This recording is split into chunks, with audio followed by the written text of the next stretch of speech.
On the banks of a river, there was a large reservoir connected to the river.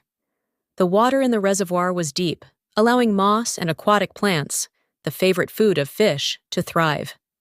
Such places were very appealing to fish. Many fish from the river would come to live in this reservoir, especially to lay eggs. The reservoir, surrounded by long grass and bushes, was not easily noticeable. In this reservoir lived a group of 3 fish with distinct personalities. Anna believed in taking immediate action to avert danger as soon as signs of trouble appeared. Pratyu believed in addressing the danger only when it actually arrived.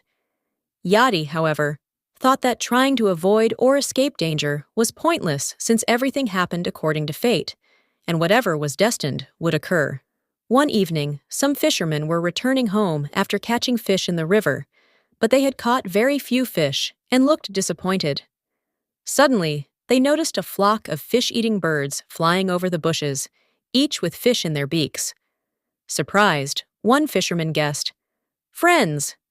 It seems there's a reservoir behind these bushes, connected to the river, where so many fish live." The fishermen excitedly made their way through the bushes and reached the reservoir's edge. Gazing greedily at the fish, one of them said, "Wow! This reservoir is teeming with fish. We never knew about this place." "We'll get plenty of fish here," said another. The third fisherman added, "It's getting dark now. Let's come back tomorrow morning and cast our nets." The fishermen decided on their plan and left. The 3 fish overheard the fishermen's conversation. Anna said, "Friends, you've heard the fishermen's plan. Staying here is no longer safe. We've been warned about the danger, and we must act now to save ourselves. I'm leaving this reservoir immediately and heading back to the river through the canal. Let the fishermen come tomorrow and cast their nets. I'll be far away, happily swimming in the river by then." Pratyu replied, "If you want to leave, go ahead." "I'm not coming. There's no need to panic when the danger hasn't even arrived. The fishermen's plan might get cancelled.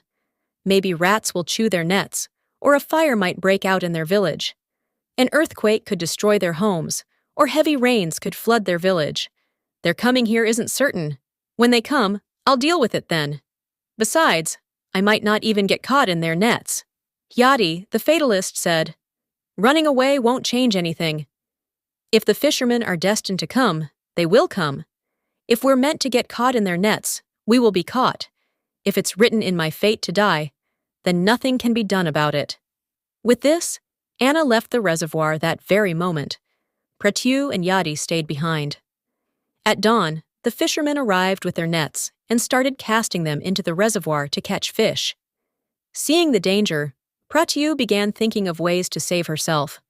Her mind worked quickly, but there was no hollow space nearby to hide. Then she remembered that a dead otter's carcass had been floating in the reservoir for several days. It could help her escape.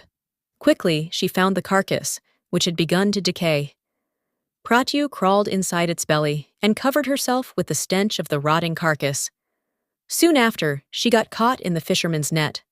When the fisherman pulled up the net and emptied it onto the shore, the other fish flapped around helplessly, but Pratyu remained motionless, pretending to be a dead fish.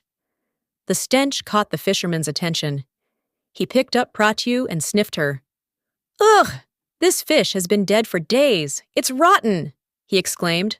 Making a face, he tossed her back into the reservoir. Using her intelligence, Pratyu managed to escape the danger. As soon as she hit the water, she dove into the depths and swam to safety, grateful to have survived.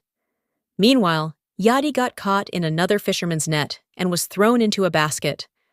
Placing all her faith in fate, Yadi didn't even attempt to escape and, like the other fish, struggled in the basket until she eventually died.